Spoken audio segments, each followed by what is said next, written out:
the past month, Bajaj Finance's shares have gained 8%, and on January 6th, they were up by 2.5% in the morning trading session. This surge was triggered by a strong business update for the October-December quarter. If you have been following this stock, here's what you need to know and what to keep an eye on. So why the rally now? The recent surge was driven by an impressive business update for Q3 FY25. However, despite this recovery, Bajaj Finance's stock has underperformed over the last 3 years. First is sustaining growth on a high base. Investors have questioned whether Bajaj Finance can continue growing at its current pace as its size increases. Next is profitability concerns. Maintaining long-term profitability, especially in the face of potential economic or sectorial challenges, was another worry. These concerns coupled with the stock's premium valuation that have weighed on its performance. Now let's understand Bajaj Finance. For those unfamiliar, Bajaj Finance Limited is a major player in the Indian finance landscape. It operates as a deposit-accepting, non-banking financial company under the umbrella of Bajaj Finserv Limited. The company provides leading solutions such as personal loans, home loans, gold loans, and loans against shares, property, and fixed deposits. The company also offers niche products like lease rent discounting, loans for professionals, and vehicle financing. It also provides investment and insurance services like mutual funds and fixed deposits for wealth growth. Also, credit cards, EMI cards, and e-wallets to simplify digital transactions. Founded on March 25, 1987 as Bajaj Auto Finance Limited, the company initially focused on financing two-wheelers and three-wheelers. In 2010, it rebranded as Bajaj Finance Limited to reflect its diversified portfolio. Bajaj Finance has strengthened its presence in the financial services through these key subsidiaries. First is Bajaj Housing Finance Limited, which is the fastest growing housing finance company offering a variety of solutions. Its IPO this year was a landmark, making the largest initial public offering in India for 2025.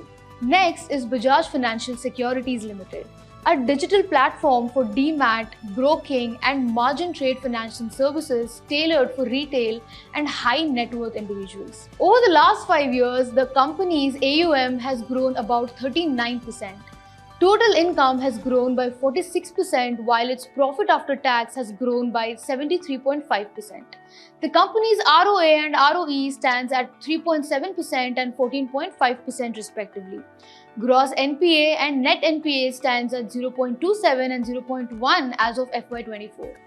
Now, breaking down the recent numbers. First off, Bajaj Finance reported a 28% year-on-year growth in assets under management, reaching 3.98 lakh crore rupees. Now, AUM is a key metric for NBFCs, which reflects their loan portfolio. So, compared to last quarter, where AUM grew at 29%, this is just a slight dip. Then we have the deposit book, which grew by 19% year-on-year, now sitting at 68,800 crore rupees.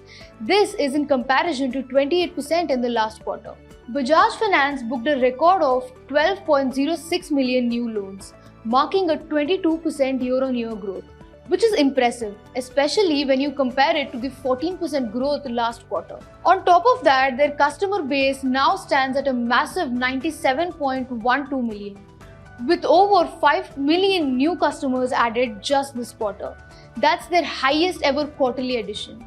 Now moving on to their strategic priorities under the uploaded framework BFL 3.0. This is essentially their game plan for long-term growth. Now let's take a quick look at the key targets. They are aiming for huge customer base expansion over the next few years, which aims to onboard 100 new million customers by FY29. They also want to achieve market leadership in personal loans, gold loans, microfinance, and two-wheeler loans. And finally, they plan to leverage the MSME segment to drive incremental AUM growth. Basically, they are banking on small and medium enterprises to push their growth even further. So, what does Bajaj Finance expect going forward? Here's their guidance. They're expecting a steady AUM growth of 25% to 27% every year, So this shows they are confident in growing their loan portfolio at a solid pace. They project their profits to grow by 23% to 24% annually. GNPA, that is gross non-performing assets, refers to the percentage of loans that are unlikely to be repaid. Bajaj Finance is targeting a range of 1.2% to 1.4%, which indicates they are focusing on keeping bad loans in check. Next is return on assets. For every 100 rupees in assets they manage, they aim to earn 4.6 rupees to 4.8 rupees in profit.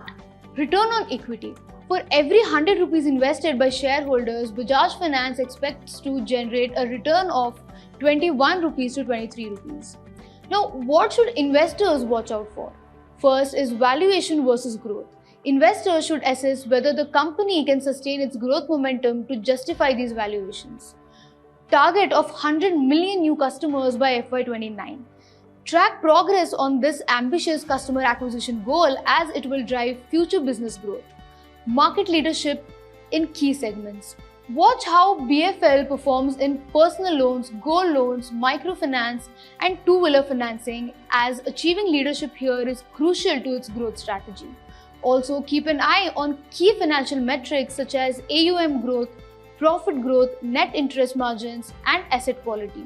Now, compare these figures to company's long-term guidance to assess whether BFL is meeting its target. Next is customer retention and loan quality.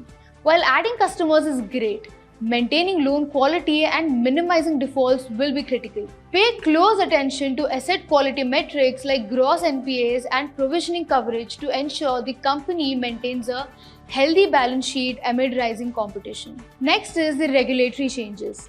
Any changes in the regulations for NBFCs or credit markets could impact operations. Investors should monitor developments in this space closely. Having said this is Neha signing off. Investments in securities market are subject to market risks. Read all the related documents carefully before investing.